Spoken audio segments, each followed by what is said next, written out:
les épreuves, c'est la bouse de vache qu'on met au pied d'un rosier. Voilà, c'est le crottin de cheval. L'épreuve, c'est le crottin de cheval. Ça pue, c'est franchement pas agréable. Et pourtant, c'est ce qui va nous faire fleurir, va nous faire nous épanouir. Natacha Calestrémé a fait le choix d'offrir sa lumière à celles et ceux qui la lisent. Sa lumière après l'ombre et les épreuves, le deuil, le divorce, la solitude. C'est ce qu'elle raconte dans chacun de ses livres. Je partage avec sincérité et authenticité ce qui m'a permis de me relever. Et c'est vraiment dans le but d'aider et de rendre autonomes les gens. Je ne serais pas aujourd'hui la Natacha que je suis si je n'avais pas vécu ça. Dans son dernier ouvrage, Plus jamais seule, l'expérience, Natacha Calestrémé va même plus loin. Non, vous n'êtes pas seule. Elle en est convaincue. Au fil des pages, Natacha souhaite vous faire rencontrer celui ou celle qui veille à vos côtés, votre guide. Le guide, c'est lui qui nous aide au quotidien. C'est comme un drone qui aurait déjà rentré dans son GPS notre destination finale, qui connaît notre mission de vie, nos missions de vie. Alors si vous êtes prêt à vivre cette expérience vertigineuse, entre rire et larmes, entre vous et moi, vous êtes au bon endroit. La mission est sponsorisée par Kleenex. Je crois. Bonjour tout le monde, bienvenue sur Entre vous et moi. Vous la connaissez, vous l'aimez, notre chaîne, une chaîne sur laquelle la parole se libère, une chaîne qui fait du bien et une chaîne qui permet également de réfléchir à des parcours de vie, à des thématiques que vous aimez, qui vous sont chères. Et c'est pour ça aussi que vous êtes si nombreux à nous regarder, plus de 55 millions de vues. Oui, c'est grâce à vous, merci. Alors, likez ces interviews. Ceux qui aiment, évidemment, vous allez l'aimer, cette interview qui va suivre. Ceux qui nous découvrent, eh bien, abonnez-vous. C'est comme ça aussi que cette chaîne peut vivre. Et merci encore pour votre confiance et les bonnes ondes que vous nous envoyez parce qu'on vous répond toujours aux commentaires. Voilà. Je suis sûre et certaine que l'invité que nous allons recevoir va vous parler et va peut-être répondre certainement à vos questions, notamment sur la solitude. Et si la solitude était notre meilleure amie ? N'est-ce pas, Natacha Calestrémé ? Bonjour Dominique. Bonjour. Je suis ravie d'être parmi vous. Moi aussi, moi aussi. Et alors la première des questions qui me brûle les lèvres, c'est oui. On se dit tu ou pas ? On peut. On essaie. Oui, alors, quelquefois ça brille, mais on essaie. On essaye, bien sûr. Natacha Calestrémé, je suis sûre que si vous êtes ici, c'est que vous l'aimez aussi, Natacha. Vous avez certainement vu et lu ses nombreux livres. Vu pourquoi ? Parce qu'elle est journaliste. Voilà, on a un point commun toutes les deux. Géo, M6, France Télé, autrice, réalisatrice et puis maman, parce que c'est important aussi de le préciser dans tout ça. Ton nouveau livre, on est là pour ça. Plus jamais seul. Je vous le disais qu'on n'était jamais seul finalement. Et c'est pas plus jamais seul tout court. C'est pas un livre de plus, voilà, sur le bien-être personnel, le développement personnel dont on parle. Non, c'est bien plus que ça, parce que ça va vous donner des clés. C'est une expérience de vie. C'est ton expérience. Ça a été mon expérience et je suis sûre que ça va être la vôtre d'expérience. Vous allez voir ça. Un immense plaisir. 25 années de questionnement avec celles et ceux qui te lisent. Et toi qui accompagnes les autres pour qu'ils soient moins seuls, la question qui me vient tout de suite, c'est est-ce que tu as déjà ressenti cette solitude, mais celle qui fait mal, celle qui terrasse, celle qui met à terre, où on se dit qu'on est tout seul au monde ? Je pense que oui, on a tous expérimenté à un moment de notre vie une immense solitude. Et après avoir travaillé beaucoup sur moi, mais comme beaucoup de personnes, ça remonte très très tôt. Parce qu'en fait, j'ai une sœur jumelle et je nais prématurée. Et de 3, ma mère, ma sœur jumelle et moi, je passe à 1, puisque je suis toute seule dans une couveuse pendant 1 mois. Et ça veut dire qu'à l'échelle de 8 mois dans le ventre de ma mère, j'ai passé, au moment où je nais, je vais passer un 8e de ma vie toute seule. C'est comme si, imaginons, je vive 80 ans, c'est comme si j'allais vivre 10 ans toute seule. Donc c'est vertigineux. Et cette blessure d'abandon, elle est commune à beaucoup de personnes. Donc je dirais que spontanément, quand vous me posez la question, j'ai envie de dire non, parce que je me suis toujours sentie reliée au moins aux arbres. au moins voilà, à une force, à quelque chose que je ne pouvais pas expliquer. Mais voilà, en travaillant sur moi, je sais que combien cette solitude, elle est, on peut la vivre, elle peut déchirer, mais vraiment, on peut se sentir complètement démuni. Surtout au moment des aléas de la vie. Cette blessure, elle se rejoue au moment des divorces, au moment des séparations, au moment des disputes, au moment où on commence à voler de nos propres ailes lorsqu'on est adolescent. Donc oui. Et elle nous rattrape, le petit garçon ou la petite fille intérieure que nous sommes, elle nous rattrape toujours cette solitude, cette blessure-là. Oui. Pour mieux saisir ton chemin, tu l'as un peu abordé là déjà, ce que j'aime à faire avec mes invités, c'est de repartir dans la toute petite enfance et savoir qui était cette petite Natacha, avant d'être cette grande dame qui nous fait du bien quand on la lit. 1m75. Voilà. Natacha, quand es-tu née et où es-tu née? Alors, je suis née il y a quelques années. Même pas vrai, même pas vrai. Il y a 120 ans à peu près. Non. Si. Une vieille âme alors. Je ne fais pas mon âge du tout. Et je suis née dans le sud-ouest, donc c'est un endroit vraiment cher à mon cœur. Voilà. Où la montagne n'est pas loin, la mer n'est pas loin, et surtout la nature est tout autour. Ok. Voilà. Donc une petite fille qui aimait la nature déjà. Comment tu la décrirais en quelques adjectifs, cette petite Natacha? Joyeuse, rigolote, ultra dynamique, entre parenthèses aussi. Il y a quelque chose que j'ai réalisé, c'est que pendant toute mon enfance, jusqu'à mes 22 ans à peu près, je vis entre parenthèses. C'est-à-dire à partir du moment, on ne va pas tout de suite, mais je veux dire à partir du moment où j'ai la faculté de réfléchir sur ma vie, sur ce que je veux faire, etc., il y a quelque chose à l'intérieur de moi qui me dit sans arrêt, t'inquiète pas, c'est pour plus tard, tu vas t'amuser plus tard, ça va être bien, t'inquiète pas, là c'est pas drôle, tu te fais voilà, pendant les cours, etc., c'est pas grave, t'inquiète pas, attends. Et en fait, moi qui me croyais totalement impatiente, j'ai réalisé combien, voilà, pendant très longtemps, je me dis, c'est pas ta vie, tu fais pas ce que tu veux, t'as pas les moyens de faire ce que tu veux, c'est compliqué, plus tard. Et j'ai cette certitude à l'intérieur de moi que plus tard, je vais enfin faire ce que je veux. Vraiment. Donc, ouais. J'étais pas adaptée pour l'école, etc. J'ai mon bac, je veux dire, j'ai passé un BTS publicité communication. Je veux dire, je n'étais pas en marge du système. Mais pour le coup, je trouve pas ma place. Ah ouais. Est-ce que tu rapproches ça de la question du questionnement du spirituel? Est-ce que déjà, toute petite, et puis petite fille et ensuite ado, il y a quelque chose qui se passe en toi quand tu dis que tu es entre parenthèses? Ça veut dire que tu es à la fois dans ce monde et à l'extérieur du monde? Est-ce que... Non, en fait, c'est pas ce registre-là. C'est plus, j'ai un besoin vital de me sentir utile. Vraiment. C'est-à-dire que tant que je ne fais pas quelque chose pour les autres, mais avec un grand A, je me sens inutile et c'est terrifiant pour moi.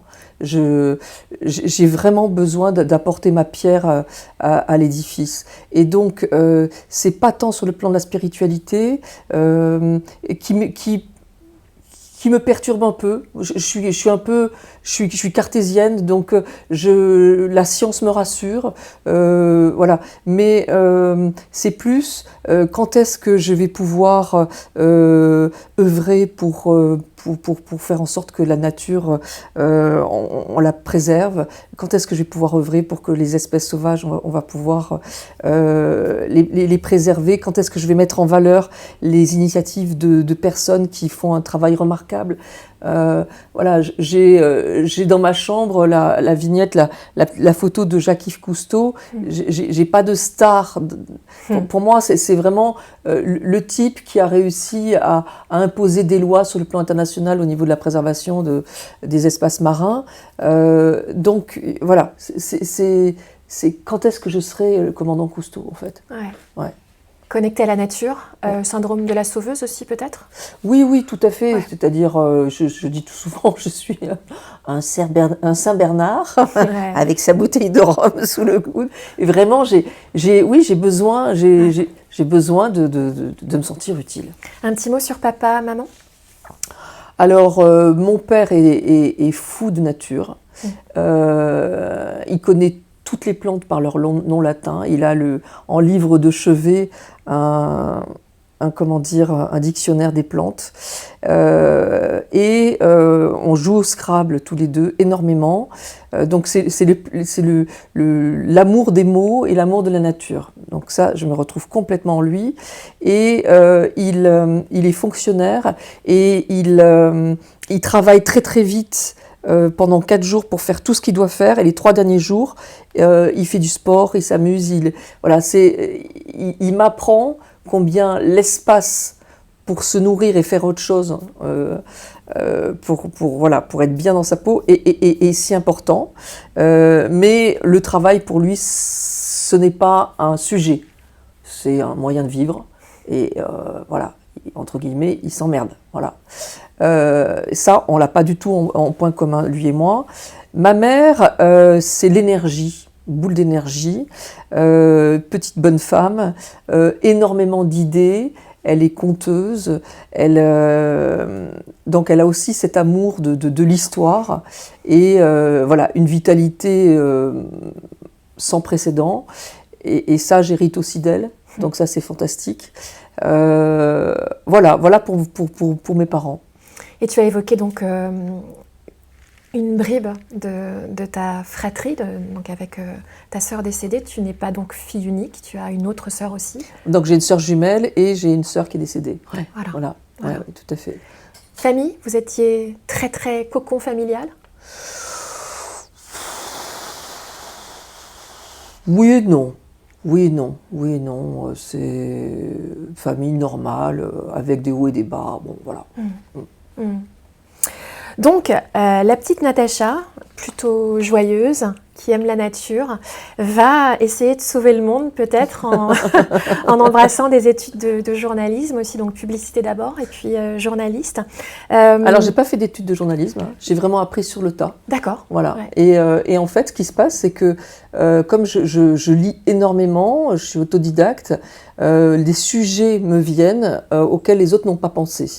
Et c'est déjà à cette époque, je l'ignore, mon guide dont on va parler, voilà, qui souffle à mon oreille des sujets auxquels personne ne pense. Je suis la première à proposer un article sur les plantes dépolluantes à partir d'une étude faite par la NASA qui montre que la plupart des plantes exotiques ont la capacité d'absorber des substances, des formaldéhydes, tout ce qui est dans voilà, les cols, les produits, la peinture, etc.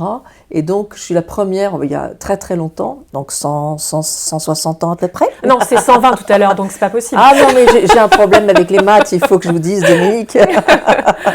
Donc, et en fait, j'ai la chance d'avoir une rédactrice en chef qui est intéressée par les sujets et qui ne s'embarrasse pas du fait que je ne sache pas écrire et qui va m'apprendre. Et qui me dit, ah tiens, regarde, le début, pour écrire, il faut une accroche, il faut envoyer une promesse que tu vas résoudre dans ton article, etc. Et j'apprends tout sur le tas et c'est fantastique. Alors, on est toutes les deux journalistes. On a donc les mêmes, j'allais dire le même ADN et la même envie de préciser les choses et surtout de valider les choses. Donc la vérification des informations, le recoupement des sources, l'importance de la preuve. Voilà, c'est comme ça qu'on fonctionne. 3 fois les sources, voilà. Alors, ouais.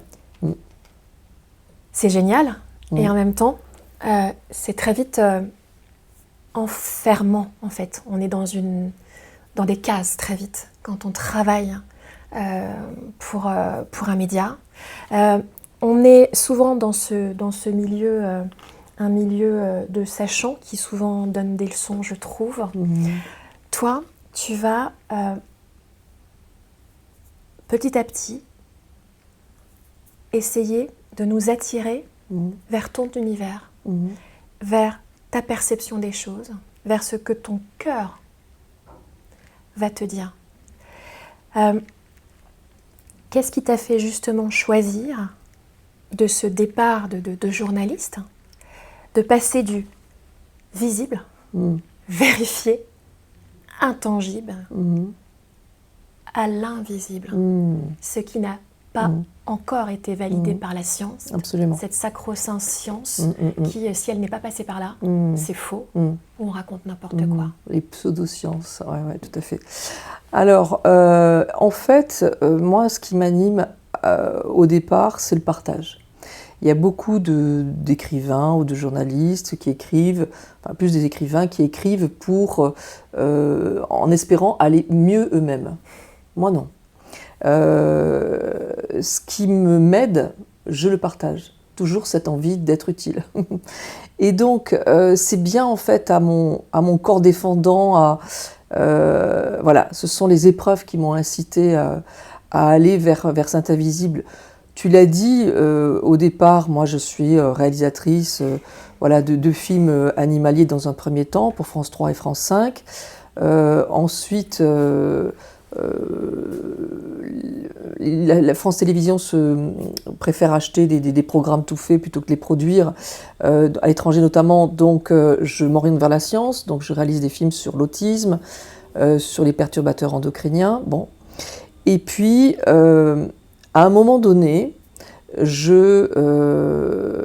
films que je propose me sont, refusés. Les manuscrits que je propose en tant qu'écrivain me sont refusés. Je me retrouve au chômage.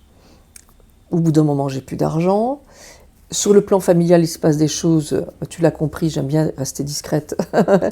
Mais en tout cas, je pleure tous les jours. Tu en parles. Voilà. Dans la préface. Ensuite, je perds ma petite sœur, puis ma meilleure amie. Ça, échelonné sur 4 ans. Je ne me rends pas compte que je suis au bout du rouleau et mon corps lâche. J'ai une double hernie discale. Et en fait, il me faut ça pour réaliser que je ne vais pas bien parce que je ne m'en rends pas compte. Et quand on me dit « comment ça va ?» Je dis « hyper bien !» Et hop, je prends un mouchoir et je pleure. Et donc, le fait d'être immobilisée par la douleur, je m'arrête enfin sur mon sort et je me dis « comment tu vas ?» Et je me rends compte que c'est terrifiant. Il n'y a pas un domaine de ma vie qui tient. Et je vais voir un médecin, bien évidemment. Il me diagnostique la double hernie discale, il me donne un myorelaxant, un antidouleur, et j'ai toujours mal. Et donc, je vais effectivement me souvenir que j'ai interviewé pour le magazine Géo, pour M6, des chamans, des énergéticiens, pour la revue Inexplorée Magazine aussi, voilà, et au Kenya, en Namibie, en Australie, au Pérou, au Brésil, un peu partout. Et ils m'ont donné, pourquoi ça j'en sais rien, leur rituel. Ils m'ont tous partagé leur rituel. Et je me dis, j'ai plus rien à perdre, j'essaye. Et je remarche, sans avoir été opérée, au bout de 3 mois. Je ne vais pas faire que ça, je vais aller voir des thérapeutes pour travailler sur mon émotionnel douloureux. Je comprends qu'il y a des choses que je dois nettoyer. Et c'est un bouleversement total. Et on me dit, écris un livre. Et je ne me sens pas du tout légitime. Je dis, c'est de la chance. Ça, c'est mon côté cartésien qui revient dessus. Et je me dis, non, pas de légitimité sur le domaine. C'est juste de la chance. Et puis, finalement, tous mes proches me sollicitent pour des problèmes existentiels ou des problèmes de santé. alors qu'il n'y a aucune raison qu'ils s'adressent à moi pour ça, je suis journaliste. Et je vais partager aussi avec eux, parfois certains c'est des voisins de copains, je les ai jamais rencontrés, je les ai eu au téléphone juste. Et ça va mieux pour eux aussi. Et là je me dis, statistiquement parlant, je ne peux plus me réfugier derrière la chance. Donc je vais proposer des ateliers pendant 3 ans. Et à ma grande surprise, quand je fais le tour de table, il y a 30 personnes à chaque fois, j'ai des médecins, j'ai des psychiatres, j'ai des infirmiers, j'ai des psychologues qui viennent se former. Et au bout d'un moment, j'ai tant de témoignages, je me dis, bon, là, il faut que je partage. Et c'est comme ça que j'écris La clé de votre énergie, qui va être publiée quelques semaines avant le confinement. Et c'est une chance pour moi. Il y a beaucoup de livres qui se sont crachés complètement, qui n'ont jamais explosé parce qu'il y avait le confinement, qu'on ne pouvait pas communiquer. Or là, les personnes se retrouvent seules chez elles se rendent compte qu'elles vont mal. Et il y a un livre, il y a un bouche à oreille incroyable. Et il y a des personnes qui en achètent 3, 5, 15 et qui l'offrent à leurs enfants, à leurs parents. Et c'est comme ça que ça part en fait. On est en 2020. Oui. La clé de votre énergie, les 22 protocoles pour vous libérer émotionnellement, j'imagine que vous l'avez lu, plus d'1 million de lecteurs et je pense que ça a été dépassé largement. Oui. Évidemment, tu ne crois plus à la chance? Non. C'est quoi le mot que tu utilises? Là, j'ai été guidée. Sur le moment, je me dis, je partage quelque chose qui m'a aidé à me le relever émotionnellement d'un deuil, émotionnellement de choses très dures dans le couple et la famille, physiquement, et je commence à réaliser que les personnes qui m'ont fait du mal, parce qu'il y en a, raison pour laquelle je pleurais autant, finalement, je souffrais tellement qu'en cherchant un moyen de me libérer émotionnellement de ces épreuves à répétition, j'ai compris que c'était des répliques d'épreuves bien plus anciennes, notamment la blessure d'abandon dont nous avons parlé dès le départ, au moment de la couveuse. Et je réalise petit à petit, ça n'a pas été immédiat, que finalement les personnalités toxiques que j'ai rencontrées, qui m'ont fait tant de mal, eh bien, si en me soignant d'elles, cela me permet de réparer une blessure de la naissance, cette personne toxique vient de m'aider. Alors c'est inentendable quand on le vit. Moi j'ai eu des envies de meurtre, Dominique. Je pèse mes mots. Et c'est une basque qui parle. Voilà. Donc, mais... Elle n'est pas passée à l'acte. Hein. Non. Non. Mais, comment dirais-je, c'est vrai que petit à petit, je me dis, mais sans ces personnes, parce qu'il y en a eu plusieurs, qui m'ont fait du mal, est-ce que je serais en train d'éditer La clé de votre énergie? Non, absolument non. Donc elles m'ont aidée. Et là, je comprends en fait toute la notion en fait du pardon. Et de la gratitude. Voilà, mais tout à fait. Et j'ai envoyé un merci à ces personnes. Tu l'as dit? Oui, non, par texto, parce que la discussion est plus possible, mais c'était un merci sincère, parce que je ne serais pas aujourd'hui la Natacha que je suis si je n'avais pas vécu ça. En fait, je serais peut-être toujours réalisatrice de films documentaires et peut-être à travers le monde, etc. Mais je n'aurais pas aujourd'hui ce sentiment grâce à mes ouvrages et grâce à mes épreuves et à ceux qui m'ont fait du mal, voilà, ce sentiment de donner un outil, parce que c'est pas moi qui aide, de donner un outil pour que les gens deviennent autonomes et puissent avancer sur leurs épreuves actuelles et passées. Et si ta sœur était partie pour te dire quelque chose?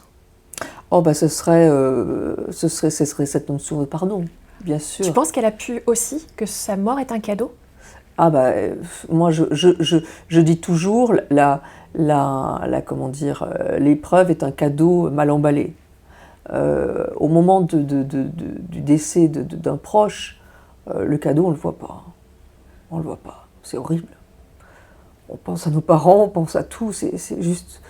C'est pas possible, surtout à ses enfants. C'est juste impossible. Bon.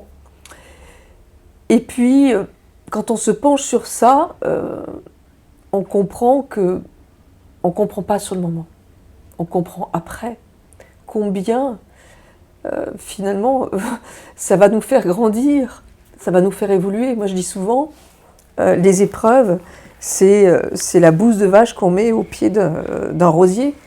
Voilà, c'est le crottin de cheval. L'épreuve, c'est le crottin de cheval. Ça pue, c'est franchement pas agréable. Et pourtant, c'est ce qui va nous faire fleurir, va nous faire nous épanouir avec merveille. Donc oui, sur le moment, et je pense aux parents qui ont perdu quelqu'un, et c'est pour ça mon émotion, je suis hypersensible, tu l'as compris, mon émotion, elle se relie instantanément à toutes les personnes qui ont perdu un enfant et qui se sont rapprochées de moi. J'en ai connu beaucoup, et même quand je ne les ai pas connus, j'ai reçu tellement de témoignages. Et oui, la mort d'un proche, quel qu'il soit, nous demande de nous transformer, nous demande comment dire, nous demande qu'est-ce que tu pourrais faire pour rendre heureux ou heureuse cette personne, cette âme qui te regarde de là-haut. Comment tu pourrais te transformer de telle manière à ce que sa mort n'ait pas été vaine. Voilà. Et quand ma meilleure amie décède, je vais mener 2 ans de recherche journalistique sur l'emprise, puisque c'est ce qu'elle vivait. Et ça m'a permis d'écrire Les blessures du silence, qui est un roman autour de l'emprise. Parce que lorsqu'on vit de l'emprise, et je suis bien placée pour le savoir, on n'en s'en rend pas compte. Parce qu'on s'aime un petit peu quand même, et on se dit « j'ai pas pu tomber dans ce piège-là ». Et je vais te faire une confidence, Dominique, c'est que même en travaillant sur l'emprise, je n'ai réalisé qu'après que je l'avais vécu. Moi je dis non, pas du tout. Bon, il était un peu space, mais c'est tout. Et ben si, bien sûr que j'ai vécu ça. Donc, un roman, ça permet aux personnes qui ont des résistances de les lever parce qu'elles vont s'identifier au héros ou à l'héroïne et elles vont se dire « Ah mais attends, elle vit ça, mais je vis ça aussi, moi aussi. Ah mais ça aussi, et je vis ça aussi, moi aussi. » Et donc là, tout d'un coup, on comprend les choses. Et ce livre, je suis très heureuse de l'avoir écrit parce qu'il a littéralement aidé un nombre incalculable de personnes à quitter des personnes toxiques. La mort d'un proche peut être un cadeau de la vie. Oui. Ça, on ne le cesse de le répéter ici. Pouvoir dire merci, y compris à celui qui nous a fait mal, ça aussi on le répète souvent ici. Alors, je te coupe, c'est inentendable quand on le vit. Si par exemple, quelqu'un a perdu un enfant qui a été assassiné ou tué sur la route, etc., dire merci, c'est compliqué. Hein. Néanmoins, comment dire, il y a des personnes qui, suite à ce deuil, vont créer des associations. De défense, qui vont vivre l'injustice, qui vont dire « Ah, mais il y a prescription des faits ». On le sait, il y a plein de cas comme ça, où justement, ça a permis de faire évoluer la loi. Et donc ça, c'est quand même incroyable. Il y a un exemple d'une personne, un exemple qui m'est venu que je trouve remarquable. C'est quelle force, c'est incroyable. C'est une famille unie, les enfants partent en boîte de nuit et parmi ces enfants-là, il y a un garçon qui conduit et il va y avoir un accident de voiture et la personne côté passager va mourir. Bon. Et donc, bien évidemment, tout le monde en veut à celui qui conduisait, qui a fait des erreurs. Bon. Et les mois passent. Et ce jeune homme, qui était un jeune homme de très bonne famille, se fait, répudier par sa propre famille en disant « tu as tué quelqu'un, donc tu ne fais plus partie de notre famille ». Et le frère de celui qui est mort, un jour, voit ce jeune homme, 1 an et demi plus tard, il est SDF. Il est dans la rue. Ça me donne d'émotion. Il a été recueilli par la famille de celui qui est mort, par le père qui a dit « on le prend, j'ai perdu un fils, je regagne un fils ». C'est magnifique, c'est magnifique. C'est pour ça que je me permets ce petit message personnel, ne jamais se fier aux apparences, ne jamais se fier à un sourire, ne jamais se fier à une joie de vivre alors qu'on a vécu le pire. Voilà, et je réponds à quelqu'un qui nous a laissé un message en me disant « mais je ne comprends pas pourquoi elle a l'air de si bien traverser le deuil qu'elle a vécu en parlant de moi ».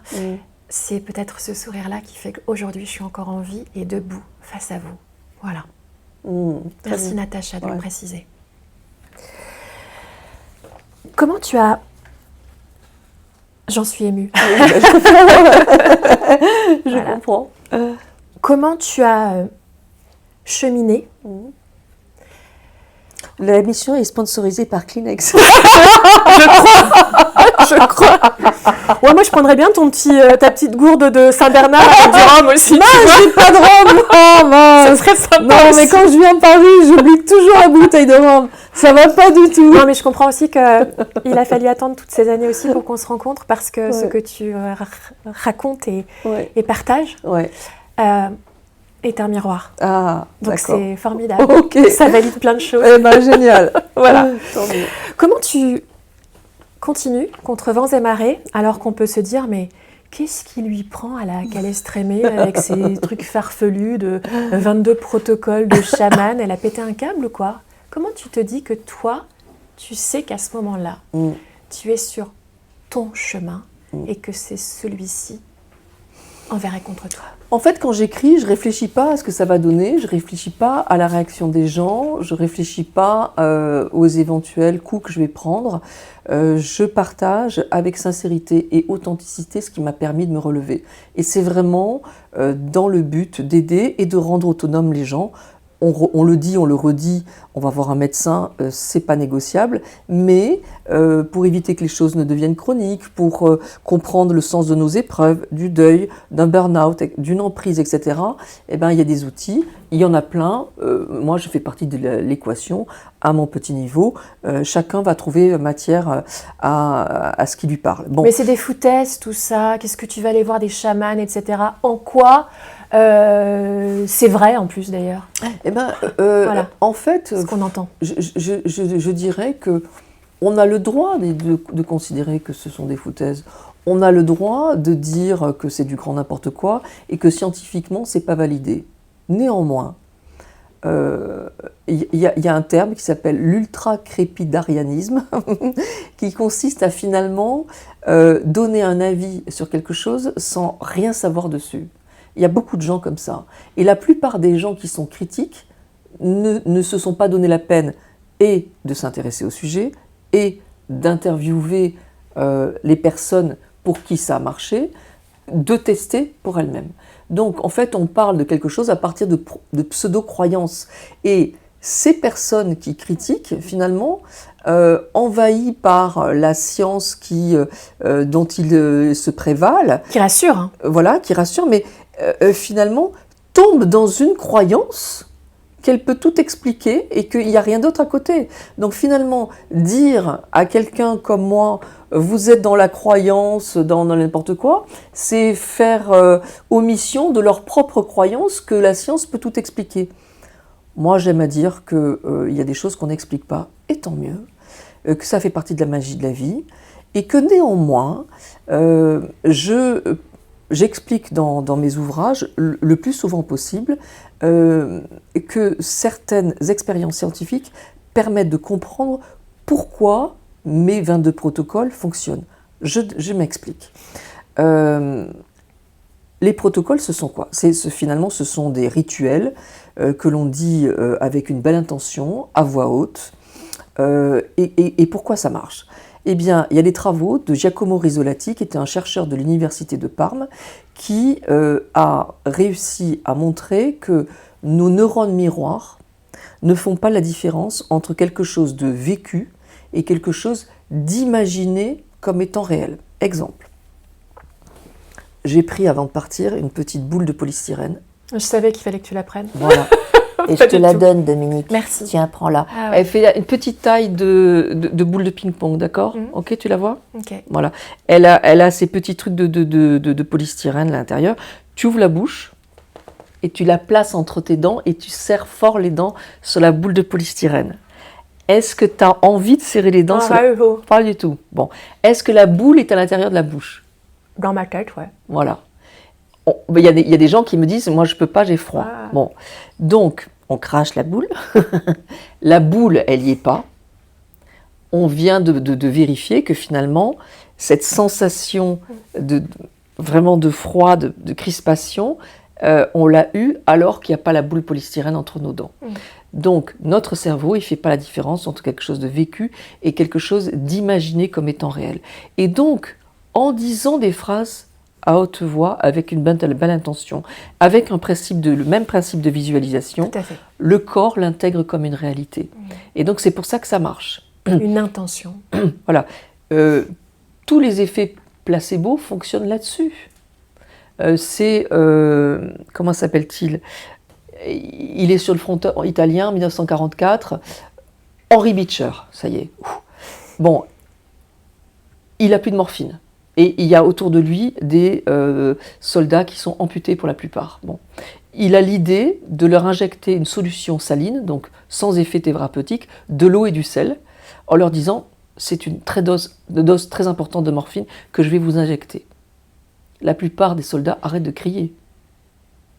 Donc notre cerveau, toujours pareil, quand il est convaincu d'avoir le bon médicament, le bon remède, le bon protocole, eh bien, induit, et c'est des études qui ont été publiées par l'INSERM en mars 2005 dans la revue Médecine Sciences, ça induit une cessation de la douleur dans 35% des cas en moyenne. Ça peut aller jusqu'à 75% dans le cas de dépression et 90% des arthroses quand même.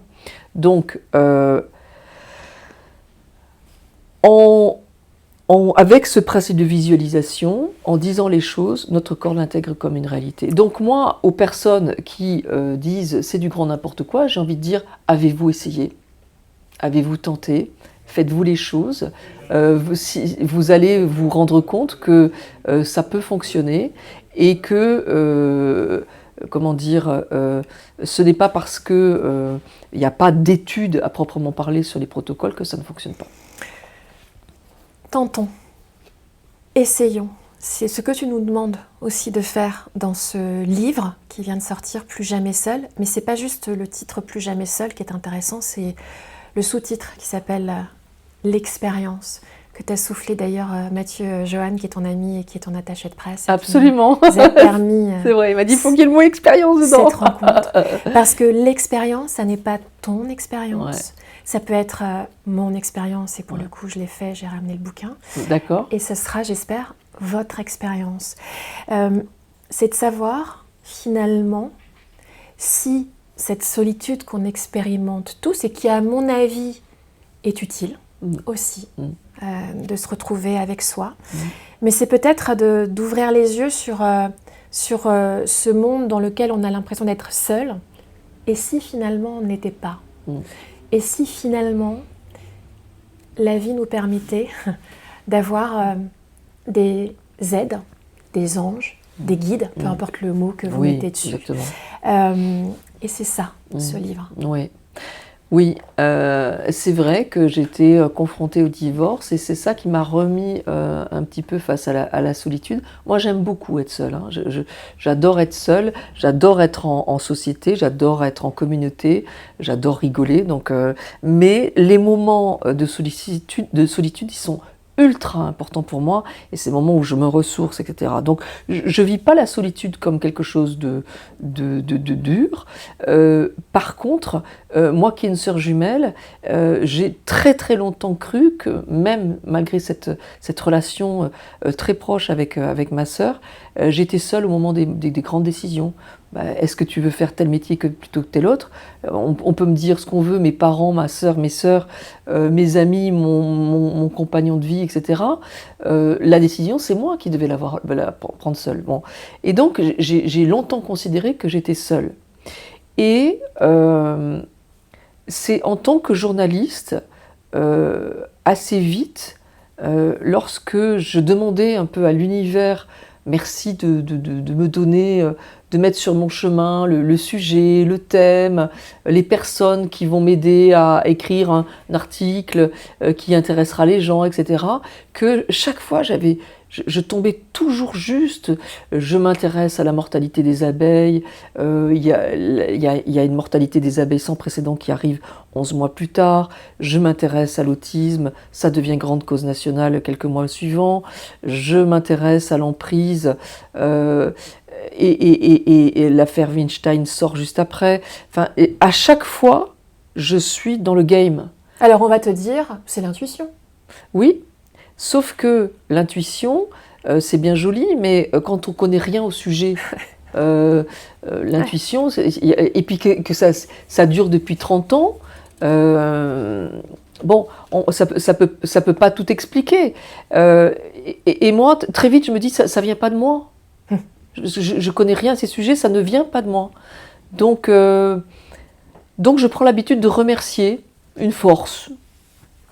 Et à travers mes pérégrinations internationales et cette rencontre avec les sagesses ancestrales, je découvre que dans toutes les civilisations, dès qu'il y a un conflit, dès qu'il y a un problème, dès qu'il y a même un problème de santé, ils se réfèrent à l'esprit d'un défunt, d'un ancêtre ou d'un grand sage qui est défunt.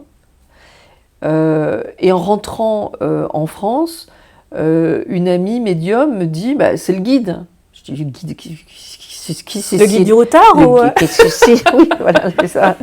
Qu'est-ce que c'est le guide? Alors, elle me dit, mais le guide, elle me dit, on a tous plusieurs guides. Elle me dit, et moi, je connais son prénom parce que je l'entends. Je dis, dis donc, mais on a plusieurs guides. Elle me dit, oui, c'est un guide personnel, individuel. C'est un défunt qui a décidé de dédier, pas sa vie, mais parce qu'ils ne sont plus dans cet espace-temps, mais de son énergie à nous aider, à nous guider. Je dis, mais moi, comment je fais pour savoir le prénom de mon guide? Tu te démerdes, me dit-elle. Bon, et donc, j'ai imaginé une technique basée sur d'autres techniques. Je me suis fait ma petite tambouille, justement pour trouver cette technique. Et là où c'est fulgurant, étonnant, je ne sais pas comment on peut dire, c'est que je l'ai partagé autour de moi. Les gens ont trouvé le prénom de leur guide. Et dans une émission un jour de YouTube, deux même, je l'ai partagé, il y a eu plusieurs millions de vues. Et j'ai reçu des tonnes de témoignages de personnes qui m'ont dit « J'ai découvert que mon guide s'appelait David, j'ai découvert que mon guide s'appelait Roger, j'ai découvert que mon guide s'appelait, je sais pas, Alfred, bon, Jean. » Et ça, soit ça a fait sens, parce que c'est mon grand-père, c'est mon mari, c'est mon fils décédé. Soit ça n'a pas fait sens parce que, par exemple, Pierre, mais j'en connais pas de Pierre. Donc, il y a plusieurs guides. Et si en fait le prénom fait sens, c'est un guide familial. Si le prénom que l'on trouve ne fait pas sens, c'est un guide spirituel. Un guide spirituel qui a choisi de nous aider par rapport à notre métier. Donc par exemple journaliste, écrivain, ou peut-être les plantes, ou peut-être la santé. C'est amusant parce que moi, mon guide, j'ai mené l'enquête, ce n'est pas un guide familial. Je pense que j'ai des guides familiaux aussi, mais mon guide spirituel qui est là depuis ma naissance, je l'ai retrouvé, il est brésilien, et il était médecin, il est mort il y a Voilà, mais j'ai retrouvé qui il était. L'histoire, elle est incroyable, il nous faudrait 3 heures. Mais Son prénom au moins. non, non, ça c'est Tu le personnel. gardes pour toi, Non, je garde c'est pour vrai moi. Oui, parce que c'est quelqu'un qui a été connu. Ok. Voilà. Donc, en fait, si tu veux, Dominique, je pourrais le dire, il n'y a aucun problème. Mais comme constamment, les gens, parfois des médiums, des gens, pour essayer d'avoir un peu de pouvoir ou de lumière, s'approchent de moi et me disent « Oui, je voulais vous dire par rapport à votre sœur, oui, je voulais vous dire par rapport à votre guide ». Je ne donne pas l'information parce que si l'information, elle vient, ils auront le prénom. Donc, je dis rien. Voilà. Mais c'est juste par rapport à ça. Sinon, il n'y aurait pas de problème. Et donc, cette technique qui permet de trouver le prénom de notre guide, on pourrait dire que c'est anecdotique. On va trouver quelque chose et puis finalement, c'est sympa. Mais qu'est-ce qu'on en fait? Et c'est là où, c'est pour ça que j'ai une force à nos côtés, j'ai écrit une force à nos côtés pour prendre les bonnes décisions. Et ça, j'insiste vraiment, c'est que trouver le prénom de notre guide, c'est génial, mais c'est un outil, moi, pratiquement au quotidien que j'utilise. Alors, évidemment, on va vous dire comment faire pour trouver votre guide. Tu vas nous le dire. On va même, moi, je l'ai expérimenté, donc je vais vous expliquer aussi. Et tu vas découvrir, puisque tu n'es pas du tout au courant de mon expérience. Donc, encore un peu de patience. Précision sur ce guide, tu l'as mentionné, hein, il peut être familial, spirituel, universel, un animal totem ouais. ou un ange gardien. Ouais. Alors, comment dire, le guide, alors, j'aime à préciser quand même, c'est important, je ne suis pas un chaman, je ne suis pas un médium, je ne détiens pas la vérité. Ce que je raconte est le fruit de mon expérience et des dizaines de milliers d'expériences. Néanmoins, je ne suis pas allée là-haut, revenu en disant c'est. Donc, ce que je dis, c'est ma croyance. Chacun fait ce qu'il veut. D'accord ? Donc, il y aurait guide familial, il y aurait guide spirituel, on l'a dit. Guide universel, ce sont des guides qui sont capables d'aider plusieurs personnes en même temps. Dieu, Jésus, Marie, Mahomet, Bouddha, Ganesh, etc. Les archanges, bon voilà. L'ange gardien, pour moi, c'est à part, mais on peut appeler notre guide l'ange gardien, il n'y a aucun problème. Pour moi, littéralement, un ange gardien, c'est celui qui nous garde en vie. Et donc, c'est celui qui va, quelque part, être cette force qui fait que on passe pas sur les passages cloutés avec notre téléphone alors qu'on allait se faire écraser, parce que c'est pas notre heure. Pour moi, l'ange gardien, c'est celui qui nous empêche de mourir alors qu'on fait des bêtises. Voilà. Le guide, c'est lui qui nous aide au quotidien. Pour moi, l'ange gardien, il ne nous aide pas au quotidien. Il est juste là, voilà, pour nous sauver si on fait des bêtises. Mais si on a envie d'appeler notre guide mon ange gardien, mon chéri ou les gars, up to you. Faites ce que vous voulez. Ça reste... Et ce qui est très incroyable et surtout très fort, c'est quand tu tombes sur des parents qui trouvent en leur enfant décédé, puisqu'on parlait de deuil tout à l'heure, leur guide. Ils retrouvent le prénom de leur enfant suite à cette expérience. Enfin, il y a 4 ou 5 cas de mamans qui ont fait l'expérience pour trouver le prénom du guide et qui sont tombées sur le prénom d'un enfant qu'elles avaient perdu. Il y a une dame, elle tombe sur ses 2 enfants. Enfin, et elle me dit, ça fait 21 ans que c'est arrivé, ça fait 21 ans que je suis en deuil et que je n'y arrive pas.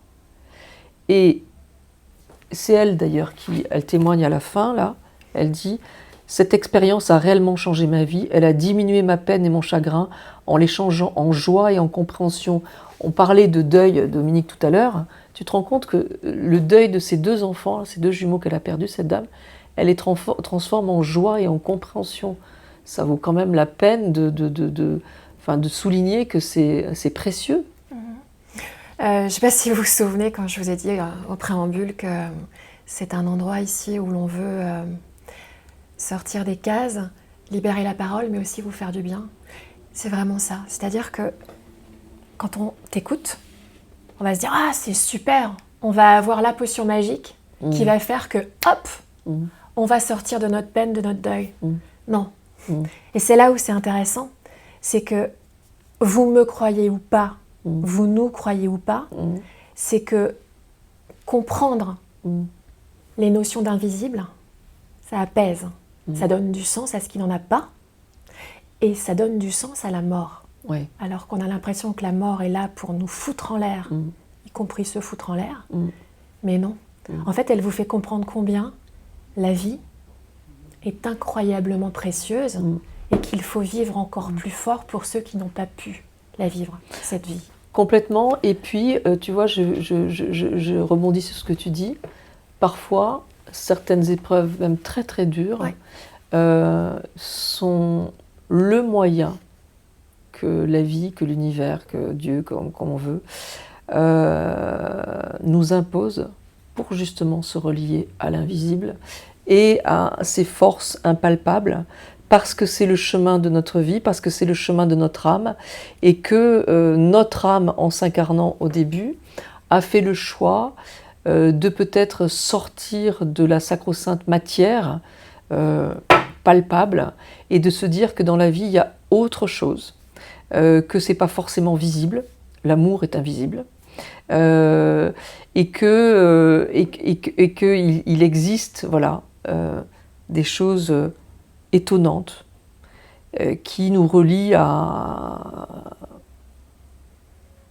tout le monde, aux autres, et qui nous permettent, effectivement, comme tu viens de le dire très justement, de se relever de l'impossible et donc de la mort. Ouais. J'en entends des petites voix qui sont en train de se dire « Ah, c'est bien, c'est l'effet placebo ». Je ne sais pas si vous venez d'entendre ce qu'a dit Natacha sur l'effet placebo, et alors, si ça fait du bien. Oui. Ça permet aussi d'être en vie, en fait. Oui, c'est ça l'idée. Oui. Et peut-être plus. Ouais. Alors, moi, je l'ai faite, l'expérience. Au départ, j'y suis allée vraiment comme ça, en me disant bon, ok, je vais mettre mes deux doigts. Alors déjà, explique comment fonctionne l'expérience. Alors, l'expérience, on se met devant une bibliothèque, on ferme les yeux et on va dire à voix haute, ou en chuchotant si on est dans une médiathèque ou une bibliothèque, « Merci mon guide de guider mes pouces vers ton prénom ». Si on ne dit pas cette phrase, il ne se passera rien. Pourquoi? C'est l'intention? C'est juste qu'à partir du moment où on demande quelque chose, il faut que ça soit clair. Une fois, j'ai une dame qui me dit « Je me suis mis devant une bibliothèque, j'ai tiré un livre, je l'ai fait, il ne s'est rien passé. » Je lui dis « Vous avez prononcé la phrase ?» Non. Je dis le guide ne sait pas ce que vous demandez. Et pourquoi tu l'as formulée ainsi, cette phrase? C'est tout simple. Ouais. Merci mon guide de guider mes pouces vers ton prénom. Okay. Voilà. Je précise, parce que l'éditeur y tient, que c'est une expérience qui est protégée par les droits de la propriété intellectuelle, et que si jamais vous le citez en vidéo ou ailleurs, il faut citer le livre, c'est précisé dans le nom livre. De l'éditeur et mon nom. Voilà. Ouais. Donc, on ferme les yeux, on tend la main. Donc, merci mon guide de guider mes pouces vers ton prénom. On choisit un livre au hasard. Surtout, on ne regarde pas. Ah, je vais prendre des livres sur Kant, génial. Non, on ne choisit pas. Surtout, j'ai personnes qui me disent je me suis mis dans ma bibliothèque de romans parce que j'ai plus de chances d'avoir un prénom. Non, on ne choisit pas. On tourne sur soi et on prend un livre au hasard. C'est le guide qui va nous guider. On prend le livre. Et toujours les yeux fermés, on ouvre. Et on pose les pouces à l'intérieur. Si on les met dans la marge, bon, mais à l'intérieur. Et là, on lit. Donc j'explique dans le livre s'il n'y a pas de prénom, ce qu'on doit faire, etc., etc. Donc, résultat des courses, ma chère Dominique. J'ai fait tout comme ça. Bon. Parce que moi, je la connais par cœur, ma bibliothèque. Donc, j'ai tourné sur moi, ça me fait rire. J'ai vraiment tourné sur moi pour me dire, mais non, parce que là, je sais qu'il y a ça, etc. Ah ouais. Et donc, je me suis retrouvée face à la bibliothèque et je suis tombée sur un livre de Patrick Modiano. D'accord. Qui est déjà un bon signe parce que j'adore Modiano. Ok. Un livre qui s'appelle Dora Bruder, que je n'ai pas lu. Moi non plus, ouais. Voilà, donc c'est intéressant. Ouais. Et donc je lis, je fais tout comme ce que tu m'as dit, les yeux fermés, etc., etc. Et je tombe avec mes deux pouces sur la page 70 et 71. Ouais. Voilà, je m'y mets. 70 et 71. Et qu'est-ce que je vois? Alors, avant même de regarder où j'ai mis mes pouces, je vois en fait que la page, peut-être que vous le voyez, est annotée. Voilà. D'accord. Avec mon petit crayon à papier. D'accord. Tout de suite, je me dis... Alors que tu n'as pas lu les livres. Je n'ai pas lu le livre. D'accord. Et je me dis, c'est un livre de mon mari décédé parce que dans la bibliothèque, il y avait plein de livres aussi de Claude. D'accord. Et je me dis, bon, c'est lui qui l'a annoté. Déjà, donc là où je mets mes pouces, il n'y a pas de prénom qui arrive, Ouais. mais il y a une histoire de père et de fils. Ouais. Voilà, qui se retrouvent dans un panier à salade de police. D'accord, Voilà, ok. je me dis, tiens. Ok. Donc c'est à Paris. Ouais. Ça ne me parle pas. Ouais. Je me dis, tiens, bon. Ouais. Mais ça me parle. Le petit, fait que ce soit ouais. annoté. Ouais. Et donc, je vais un peu partout et je vois qu'il est annoté plusieurs fois, mais pas à toutes les pages. Et donc, au départ, je pense que c'est Claude. Et je vais jusqu'à la première page et là, je vois qu'il est écrit du même crayon à papier. Ouais. Et je reconnais l'écriture Je sais pas ce que tu vas dire, mais j'ai des frissons. Hein. Ouf. l'écriture du papa de Claude, qui s'appelle Jacques, qui était mon beau-père. Et Jacques écrit un témoignage émouvant de l'occupation à Paris, à travers la recherche de ce qu'était la vie d'une jeune femme à l'époque. Confrontation entre passé et présent actuel, bien écrit, facile à lire, mai 97. Je me dis, c'est peut-être Jacques, en fait, qui me parle. Et puis je regarde ça, Dora. Dora Bruder, c'est le titre.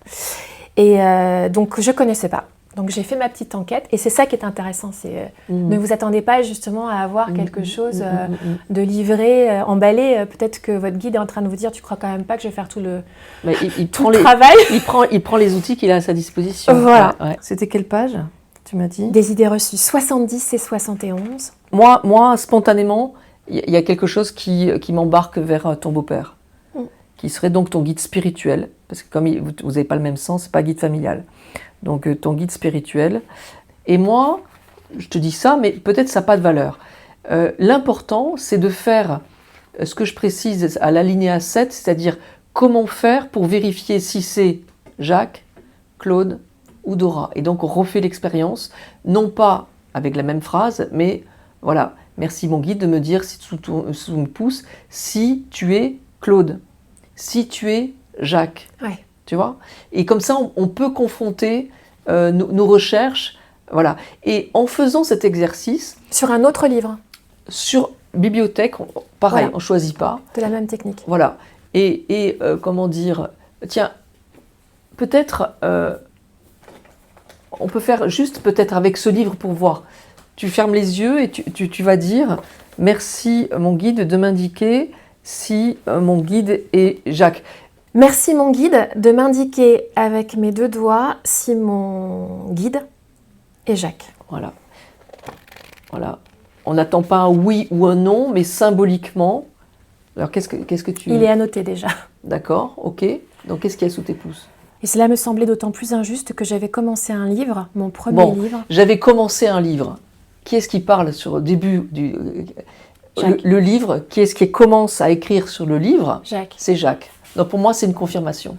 Ouais. Tu vois? Et l'avantage, c'est qu'à partir du moment où on prend l'habitude, on a plusieurs choix de vérifier comme ça, eh bien, ça va pouvoir nous servir au niveau des prises de décision. Oui. Quand je te disais que moi, je m'y réfère presque un jour sur deux, ça permet vraiment d'avoir une vision super claire. Récemment, j'attends un résultat d'une démarche administrative qui est un peu longue, bon voilà, et j'arrive pas à comprendre pourquoi ça met tant de temps. Bon. Direct, je suis allée demander à mon guide ce que je devais comprendre. Donc une des techniques, c'est les rêves. Bon, ça marche très bien aussi, à condition d'en faire, ou de s'en souvenir. Mais là, je suis tombée sur une phrase, il est marqué « Il apprenait la patience ». Je dis « Bon, ok, je suis pas patiente, il faut que je sois patiente ». Bon, voilà. Donc j'ai pris mon mal à patience.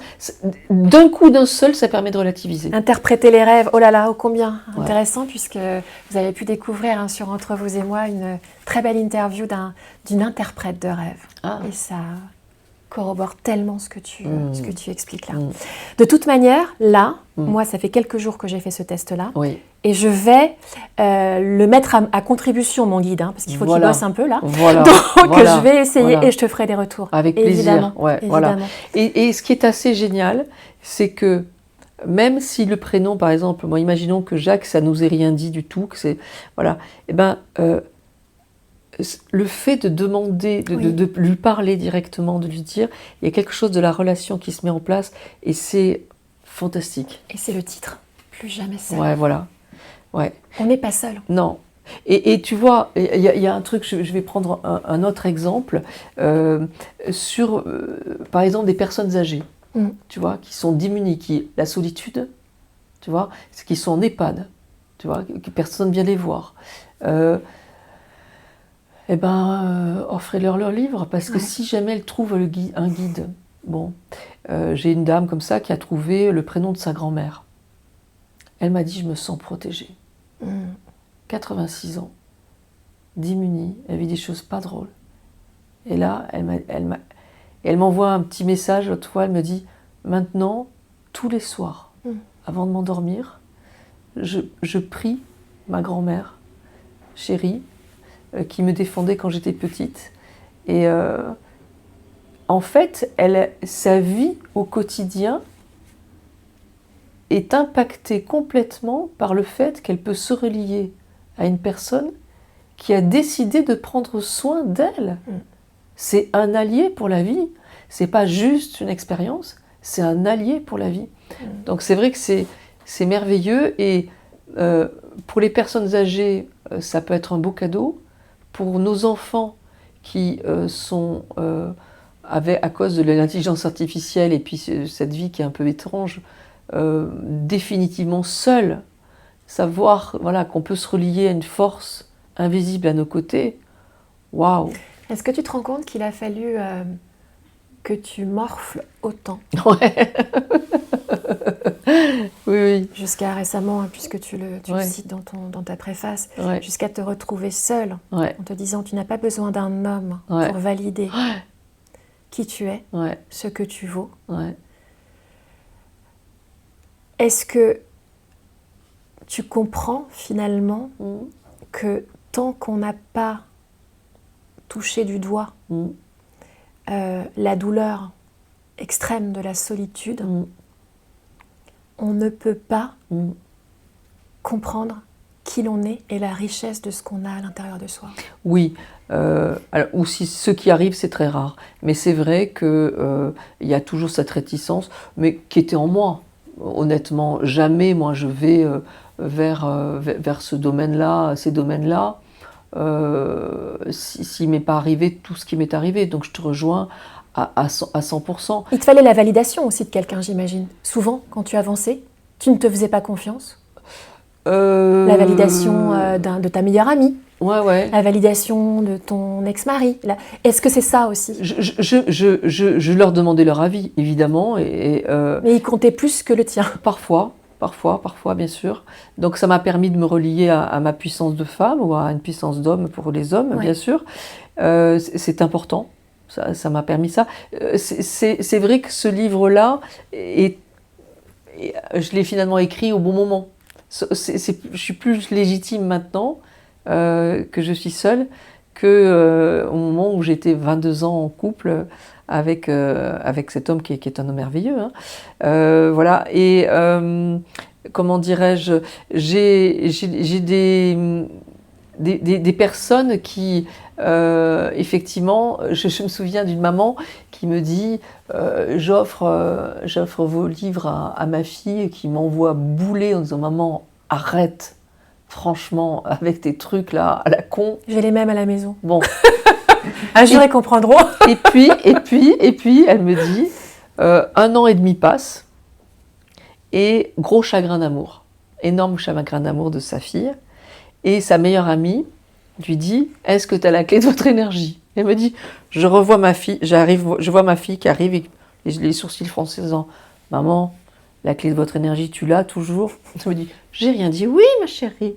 J'ai donné, pas de commentaire. » Elle me dit « Voilà, il a fallu ça pour qu'elle s'ouvre, ça. » Et c'est vrai que tu vois, je donne un spectacle, voilà, un peu partout en France, en Suisse, en Belgique et tout ça. J'ai énormément de jeunes.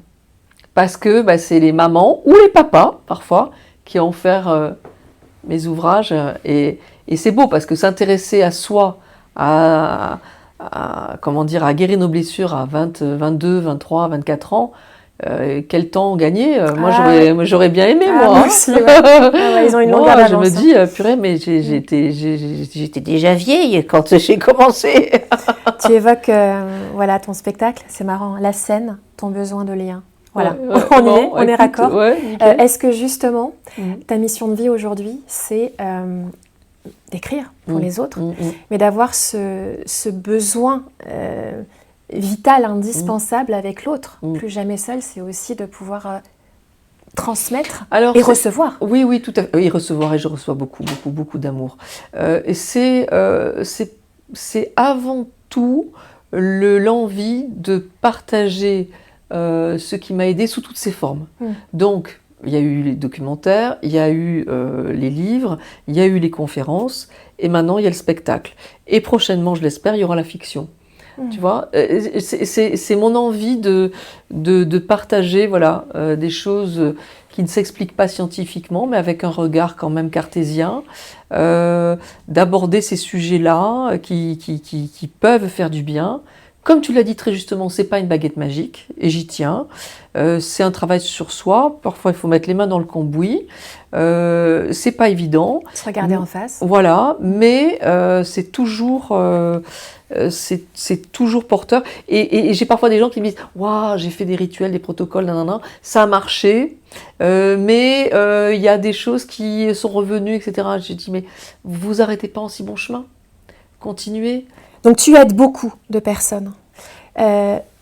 Tu te rends compte de la responsabilité aussi que tu as. C'est génial que tu dis ça, Dominique. À tous ces gens qui te voient comme la sauveuse, voilà, et qui se disent « Ah ben c'est bon, alors avec Plus jamais seul, je vais trouver mon guide, donc je vais savoir quels sont les numéros du loto.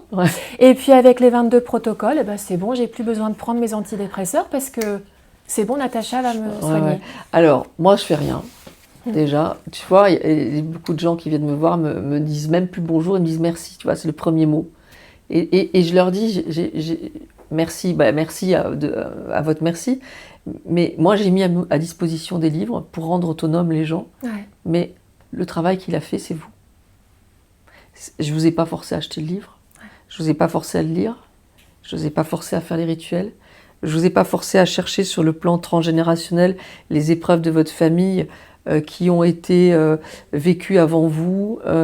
Voilà, dans le livre Trouver ma place, j'aborde cet aspect transgénérationnel justement pour essayer de comprendre nos blocages, nos autosabotages sont souvent en lien avec des blessures qu'ont vécu notre famille, et notamment des choses autour de l'invisibilité, le fait qu'on n'ait pas la reconnaissance attendue, c'est souvent un impact par rapport à l'invisibilité qui a pu sauver des personnes.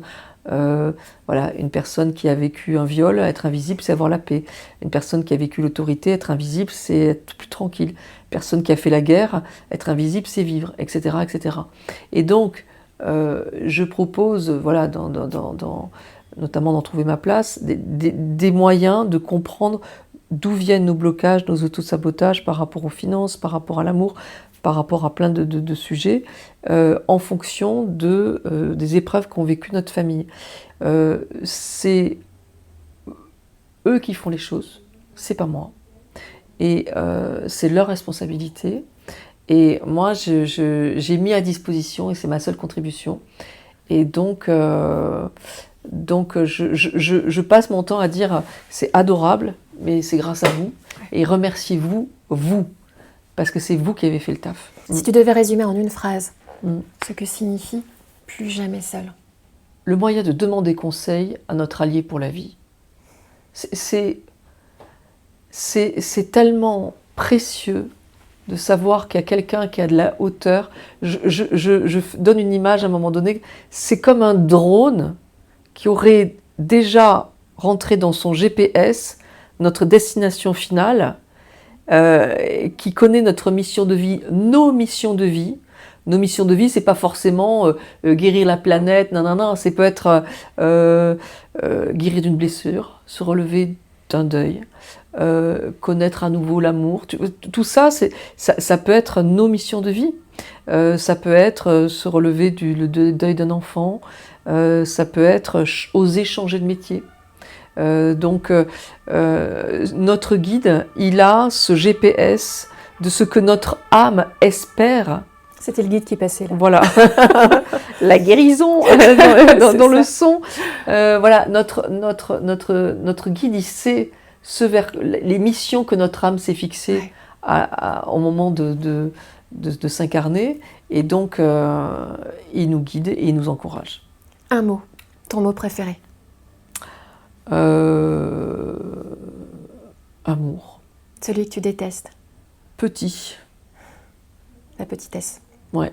Ton gros mot préféré? Mon gros mot préféré, Ça veut dire que tu es très poli alors. Non, mais attends, mais je cherche, je voudrais pas dire merde parce que, qu'est-ce que j'ai dit tout à l'heure? On les emmerde, voilà. Ouais. On les emmerde. On les emmerde. Ouais, ça on les emmerde. Allez, un petit mot sur ta chanson préférée, la musique qui te fait du bien. Alors, la chanson préférée, Emmenez-moi. Et je parle à mon guide. De la terre, c'est oui. ça. Et ton guide, il te demande d'inviter qui, là, à ta place, maintenant que le fauteuil est chaud? Laurent Gounel. Ok, on adorerait. Tu l'invites? Laurent, en plus tu connais, tu vas venir ici. Voilà. On est chez HarperCollins, on lui remercie en plus de l'accueil. Ouais. Merci infiniment de cette rencontre. Dominique. Merci beaucoup. Avec grand plaisir, merci à toi.